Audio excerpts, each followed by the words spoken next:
तो हम करेंगे शुरू बेसिक अकाउंटिंग टर्म से।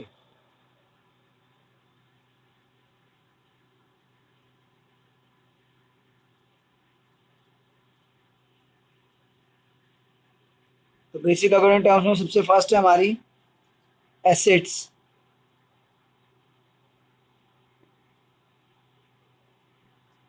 एसेट्स होता है एक बिजनेस के पास जो प्रॉपर्टीज हैं, जो लीगल राइट्स हैं। जैसे कि ज़्यादा डिटेल में अभी जाने की ज़रूरत नहीं है, बाद में डिटेल में पढ़ेंगे। अभी सिर्फ क्या होती हैं एसेट्स, जैसे मशीनरी, बिल्डिंग, फर्नीचर, लैंड,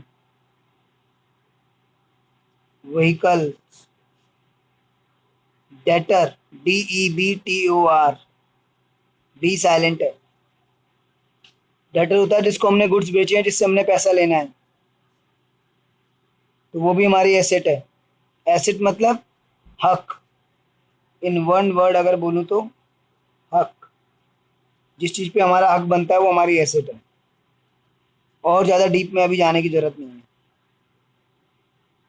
दूसरी टर्म है आपकी expenses.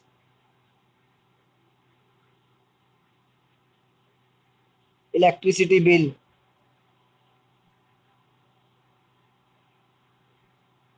Rent, salary, etcetera. Salary पे कर रहे हैं, रेंट पे कर रहे हैं, इलेक्ट्रिसिटी बिल पे कर रहे हैं। पेमेंट तो हम मशीनरी के लिए भी कर रहे हैं, बिल्डिंग के लिए भी कर रहे हैं, फर्नीचर के लिए भी कर रहे हैं, तो वो क्यों नहीं एक्सपेंस है? तो दोनों में क्या डिफरेंस है? Assets, expenses.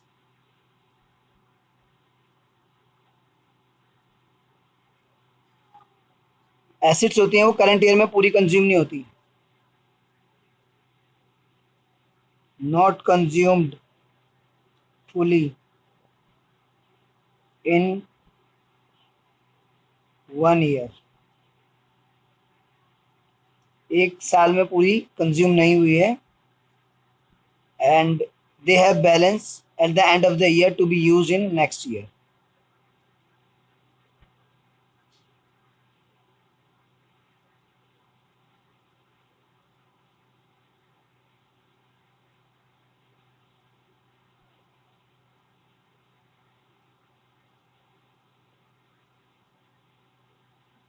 इनका बैलेंस होता है आगे, जो हम आगे यूज करते करेंगे।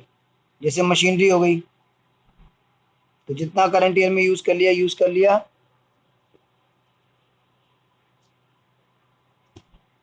बाकी बैलेंस जो है हम आगे आने वाले ईयर्स में यूज करेंगे।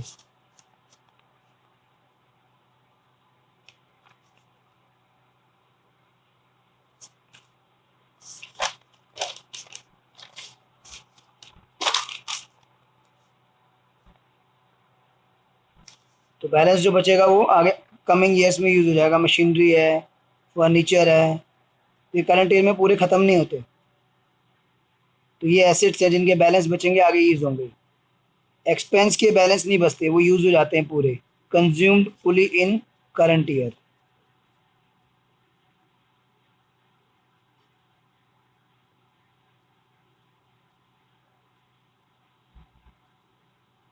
No balance left.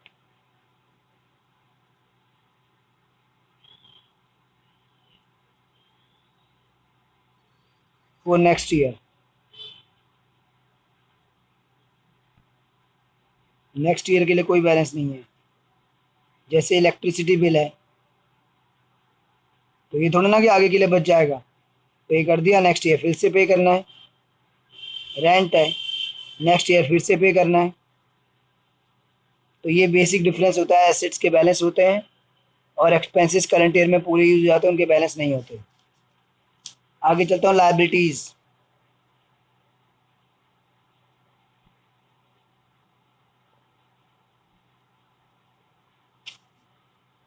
Amount payable to outsiders.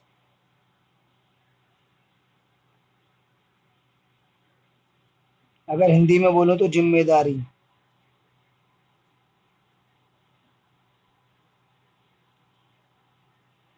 Amount payable to outsiders, दूसरों को जो अमाउंट देनी है। जैसे बैंक लोन, बैंक से लोन ले रखा है, बैंक को पैसा देना है। क्रेडिटर्स, क्रेडिटर्स वो होते हैं जिनसे हमने खरीदा है और जिनको हमें पैसा देना है। ऊपर हमने एसेट्स में डेटर पढ़ा था, जिनको हमने बेचा है, जिनसे लेना है। लायबिलिटी में हमने क्रेडिटर पढ़ा है, जिनसे खरीदा है, जिनको देना है। तो ये होती है लायबिलिटीज। बाकी और डिटेल बाद में पढ़ेंगे। नेक्स्ट कैपिटल, कैपिटल की भी डिटेल बाद में पढ़ेंगे, अभी सिर्फ इतना, ओनर जो बिजनेस में पैसा लगाता है। Amount introduced by owner in business, owner ने जो बिजनेस में अमाउंट लगाया, दैट इज कैपिटल। नेक्स्ट है रेवेन्यू, अमाउंट रिसीव्ड और receivable.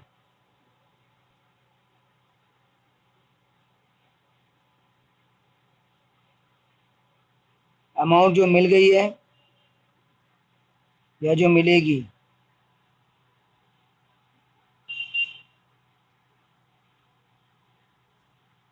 From sale of goods, goods को बेच के, या कोई एसेट बेच दी,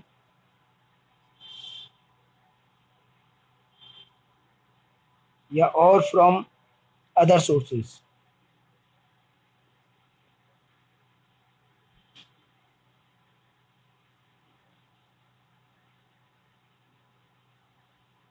तो अमाउंट जो रिसीव हो गई है, जो या रिसीव होने वाली है, गुड्स से, एसेट से, या अदर सोर्सेज से, वो रेवेन्यू है। Example, rent received, goods sold for cash,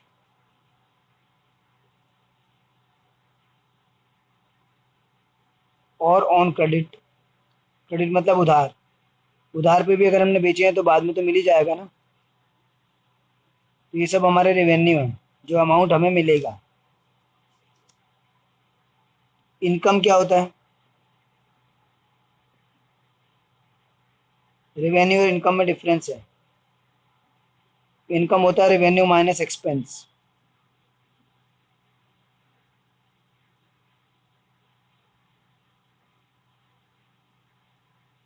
revenue में से अगर एक्सपेंस चला गया तो आपका इनकम बचेगा। तो रेवेन्यू मतलब टोटल अमाउंट जो रिसीव होगा, और इनकम मतलब उसमें से एक्सपेंस घटा के जितना प्रॉफिट बचेगा, दैट इज योर इनकम। और अगर आपके एक्सपेंस ज़्यादा है, रेवेन्यू कम है, तो लॉसेज हो जाएंगे।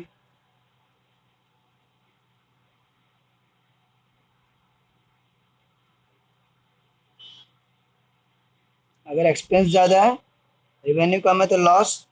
और रेवेन्यू ज़्यादा है, एक्सपेंस कम है, तो इनकम।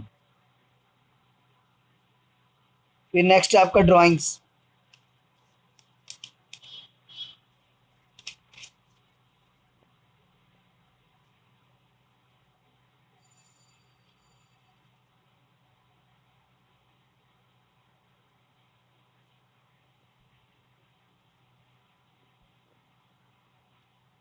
ड्राइंग्स जो ओनर बिजनेस में से पैसा निकालता है। अमाउंट या गुड्स विड्रॉन बाय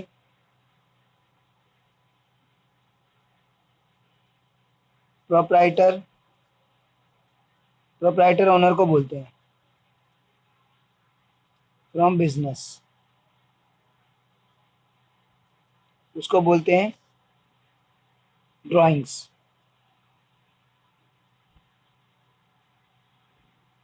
तो ये बेसिक अकाउंटिंग टर्म्स हैं।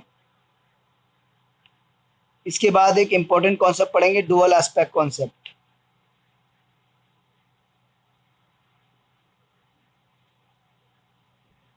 ये क्या होता है?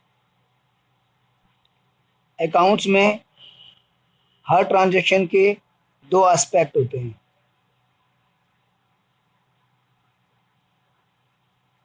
every transaction has two aspects.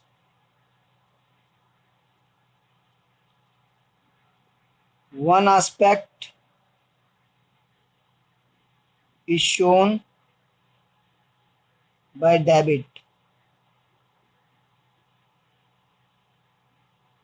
and other aspect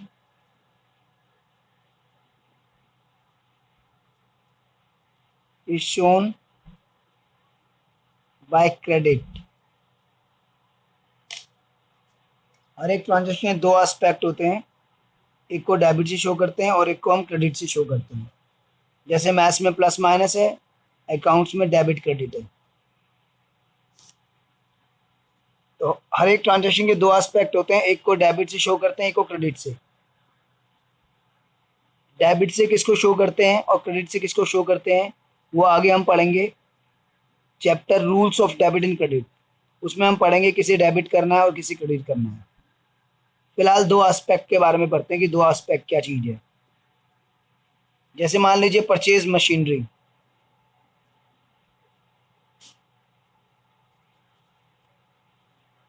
machinery purchase करिए, इसके दो एस्पेक्ट क्या हैं देखिए। वन एस्पेक्ट है इसका, मशीनरी परचेज करिए आपने तो एक एस्पेक्ट हो गया मशीनरी अकाउंट, मशीनरी आपके पास आ रही है। और दूसरा अदर एस्पेक्ट हो गया इसका कैश अकाउंट, जब मशीनरी खरीद रहे हैं तो कैश जाएगा। तो इसी तरीके से कोई भी ट्रांजैक्शन अगर होगी तो उसके दो एस्पेक्ट होंगे, एक एस्पेक्ट को हमें डेबिट करना होगा, एक को क्रेडिट। तो सबसे पहला काम हमारा होगा कि कौन से दो अकाउंट उसमें इन्वॉल्व है वो पता लगाना। जैसे परचेज मशीनरी है तो मशीनरी अकाउंट और कैश अकाउंट इन्वॉल्व हो गया। पेड सैलरी, इसमें भी दो अकाउंट इन्वॉल्व है। वन एस्पेक्ट हो गया इसका सैलरी जो कि एक्सपेंस है, और अदर एस्पेक्ट हो गया इसका कैश अकाउंट, सैलरी पे करेंगे तो कैश जाएगा। तो ऐसी हर एक ट्रांजैक्शन में दो एस्पेक्ट होते हैं। तो सबसे पहले हमें यही सीखना है कि कोई भी ट्रांजैक्शन हमारे पास लिखी है तो उसमें कौन कौन से दो अकाउंट इन्वॉल्व है। जैसे दो एग्जांपल मैंने आपके सामने यहाँ पे करे, example number 1 and example number 2। ऐसी कोई भी ट्रांजैक्शन होगी तो उसमें दो एस्पेक्ट होंगे। तो पहले हमें दो अकाउंट का पता लगाना होगा कि कौन से दो अकाउंट है। तो यहाँ पे इंपॉर्टेंट बात है, एक परचेज अकाउंट, अगर हम हिंदी टू इंग्लिश की बात करें तो परचेज का मतलब होता है खरीदना। इंग्लिश टू हिंदी की बात करें तो परचेज का मतलब होता है खरीदना। लेकिन अकाउंटेंसी में परचेज अकाउंट हम तब यूज करते हैं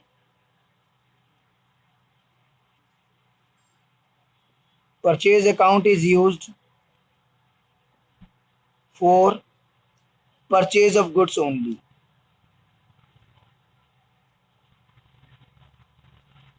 जब गुड्स खरीदते हैं तो ही हम परचेज वर्ड यूज करते हैं। मशीनरी खरीदेंगे तो परचेज वर्ड यूज नहीं करेंगे, मशीनरी वर्ड यूज करेंगे। जब गुड्स खरीदेंगे तो हम परचेज वर्ड यूज करेंगे। अब इसमें नई टर्म आ गई गुड्स। गुड्स का क्या मतलब होता है? गुड्स अगर नॉर्मल बात करें इंग्लिश टू हिंदी तो गुड्स का मतलब सामान है। लेकिन अगर अकाउंटेंसी में बात करें तो गुड्स का मतलब होता है the item in which we deal.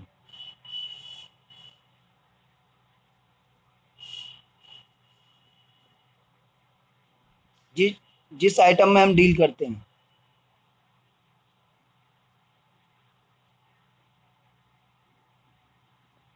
कोई जैसे कि अगर मैं क्लॉथ डीलर हूं तो मेरे लिए क्लॉथ गुड है। For a cloth dealer cloth is good.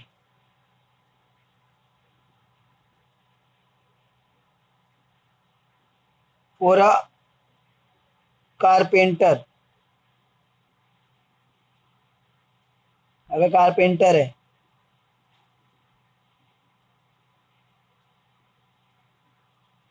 तो कारपेंटर के लिए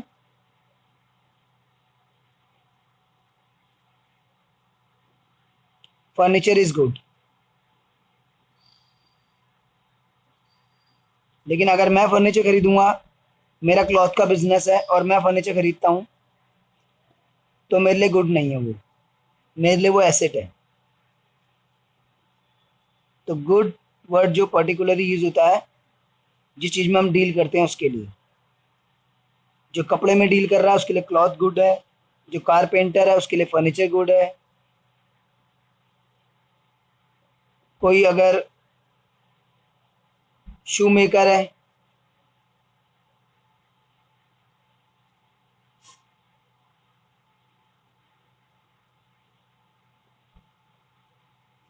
कोई अगर शू मेकर है तो उसके लिए लेदर गुड हो गया, लेदर खरीदेगा तो गुड है। For a timber merchant, timber मतलब लकड़ी, टिम्बर मर्चेंट के लिए वुड गुड है।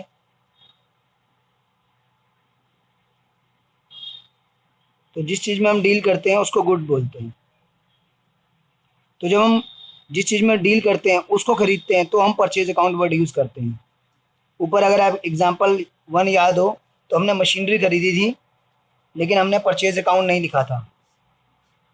जब हमने मशीनरी खरीदी थी तो हमने मशीनरी अकाउंट और कैश अकाउंट लिखा था। ये देखिए, जब हमने मशीनरी खरीदी तो हमने मशीनरी अकाउंट लिखा और कैश अकाउंट लिखा। क्यों? क्योंकि हम मशीनरी परचेज कर रहे हैं और मशीनरी में हम डील नहीं करते। जिस चीज़ में हम डील करते हैं उसके लिए हम परचेज वर्ड यूज़ करेंगे। अगर लिखा होगा परचेज गुड्स तो हम परचेज अकाउंट और कैश अकाउंट यूज़ करेंगे। देखिए,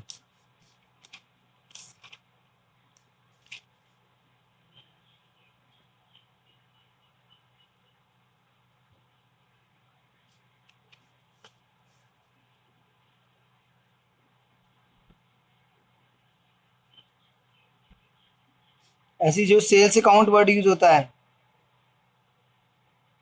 वो सिर्फ हम सेल ऑफ गुड्स के लिए यूज़ करेंगे।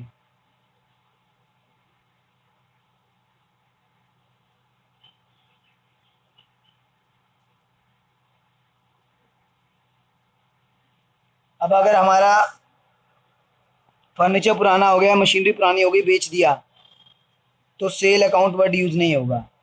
जब गुड्स सोल्ड करेंगे तो ही सेल अकाउंट यूज़ होगा। जैसे कि परचेज गुड्स, परचेज्ड गुड्स, तो इसमें वन एस्पेक्ट हो गया आपका परचेज अकाउंट, क्योंकि इसमें गुड्स खरीद रहे हैं तो परचेज अकाउंट वर्ड यूज़ किया जाएगा। और अदर एस्पेक्ट हो गया कैश अकाउंट, जैसे कि purchased goods from Ravi, Ravi से गुड्स परचेज कर रहे हैं, तो इसमें वन एस्पेक्ट हो गया परचेज अकाउंट और अदर एस्पेक्ट कैश नहीं होगा, क्योंकि जब पार्टी का नाम गिवन है जिससे हमने खरीदा है, तो जब पार्टी का नाम गिवन होता है तो इसका मतलब वो ट्रांजैक्शन क्रेडिट है, यानी हमने उससे उधार में खरीदे हैं। तो दूसरा अकाउंट होगा रवीज अकाउंट। जब पार्टी का नाम गिवन है इसका मतलब ट्रांजैक्शन क्रेडिट है। अगर परचेज्ड कार होगा तो अब परचेज अकाउंट नहीं होगा। क्यों? क्योंकि गुड्स नहीं खरीद रहे हैं, एसेट खरीद रहे हैं। तो एक अकाउंट होगा आपका कार अकाउंट और दूसरा अकाउंट होगा आपका परचेज अकाउंट नहीं होगा क्योंकि गुड्स नहीं खरीद रहे हैं। गुड्स में परचेज अकाउंट होता है। दूसरा अकाउंट होगा कैश अकाउंट।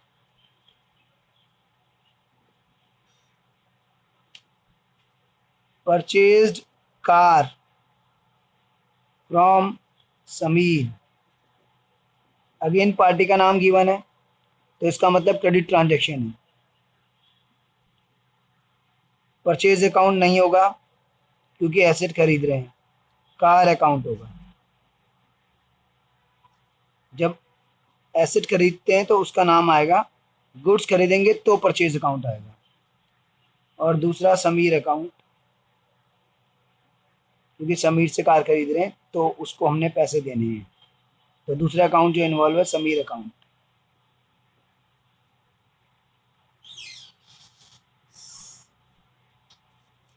इसके बाद सोल्ड गुड्स,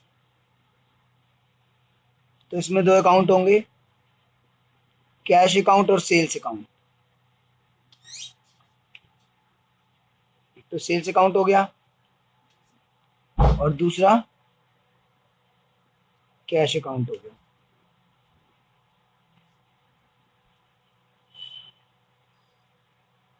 सेल्स अकाउंट और कैश अकाउंट, गुड्स सोल्ड करेंगे तो सेल्स अकाउंट और कैश अकाउंट। गुड्स बेच रहे हैं इसलिए सेल्स अकाउंट। अगर सोल्ड ओल्ड फर्नीचर होता तो सेल्स अकाउंट नहीं होता क्योंकि गुड्स नहीं बेच रहे हैं। तब एक होता फर्नीचर अकाउंट और दूसरा होता सेल्स अकाउंट। तो गुड्स बेचेंगे तो सेल्स अकाउंट और कैश अकाउंट, पुराना फर्नीचर बेचेंगे तो सेल्स अकाउंट नहीं हो सकता क्योंकि हम गुड्स नहीं बेच रहे हैं, फर्नीचर बेच रहे हैं। फर्नीचर अकाउंट और सेल्स अकाउंट। और देखिए सोल्ड गुड्स, तो रीमा, रीमा को गुड्स बेचे हैं तो एक अकाउंट हो गया सेल, क्योंकि गुड्स बेच रहे हैं तो सेल्स अकाउंट। और कैश अकाउंट नहीं होगा क्योंकि पार्टी का जब भी नाम गिवन होता है तो इसका मतलब वो ट्रांजेक्शन क्रेडिट है। तो दूसरा अकाउंट इसमें होगा रीमा अकाउंट।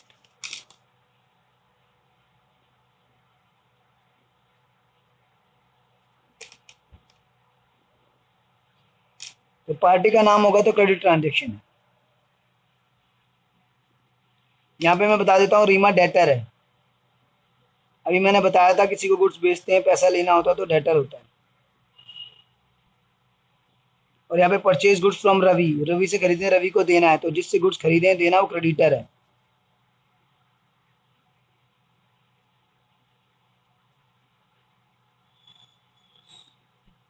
गुड्स के लिए अगर लेना है पैसा तो डेटर है, गुड्स के लिए देना है तो क्रेडिटर है। किसी और चीज का लेना देना है तो वो भी लेना देना तो है, लेकिन उसको debtor creditor word term word use नहीं कर सकते। डेटर क्रेडिटर टर्म यूज नहीं कर सकते। डेटा और क्रेडिटर गुड्स के लिए ही यूज होता है। किसी और चीज के अगेंस्ट में पैसा लेना देना है तो डेटा क्रेडिटर नहीं होगा। हाँ, लेना है तो ठीक है, एसेट है, और देना है तो ठीक है, लायबिलिटी है, पर data creditor word specifically use for goods only.